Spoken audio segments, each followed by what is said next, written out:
दक्ष news, सामान्यांच्या हक्कासाठी नेहमी दक्ष.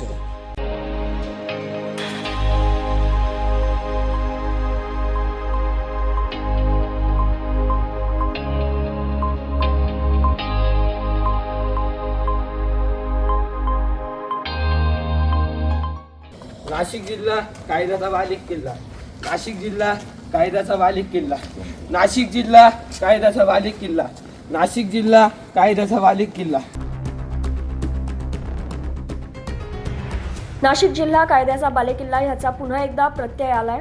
जीवे ठार मारण्याचा प्रयत्न व जबरी चोरी करणाऱ्या फरार असलेल्या पाटणकर टोळीचा सराईत गुन्हेगार श्रवण पगारे यास गुंडाविरोधी पथकाने नवी मुंबई येथून ताब्यात घेतले. तक्रारदार आदित्य दीपक कांबळे यास श्रवण पगारे, हर्षद पाटणकर, अजय पाटणकर यांचे सासरे मायकल भंडारे यांनी केलेल्या केस मिटवायच्या आहेत असे सांगून कांबळे यांना याहू हॉटेल मागे घेऊन जाऊन श्रवण पगारे व हर्षद पाटणकर यांनी हाताचापटीने बुक्क्याने मारहाण केली व अजय पाटणकर याने हातातील फायटरने तोंडावर, पाठीवर, बरगडीवर मारहाण केली व हर्षद पाटणकर याने त्यांच्याजवळील पिस्तूल काढून फिर्यादी यांचा गेमच करतो असं म्हणून शर्टच्या खिशातील 1200 रुपये जबरदस्तीने काढून घेऊन पळ काढला होता.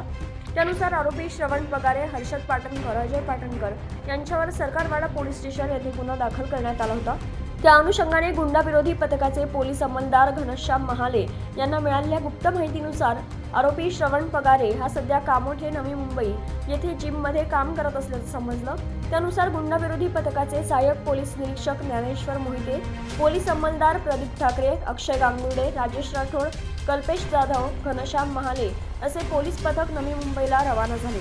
नवी मुंबईतील कामोठे परिसरात Itox gym, the Landmark Society, sector 12, Kamothe Navi Mumbai येथे सापळा रचत आरोपी श्रवण विशाल पगारे यास शिताफीने ताब्यात घेतले. तसेच त्याची अधिक चौकशी केली असता त्याने गुन्हा केल्याची कबुली दिली आहे. दरम्यान आरोपीस पुढील तपासासाठी सरकारवाडा पोलीस ठाणे यांच्या ताब्यात देण्यात आले. करणसिंग बावरी, दक्ष न्यूज, नाशिक.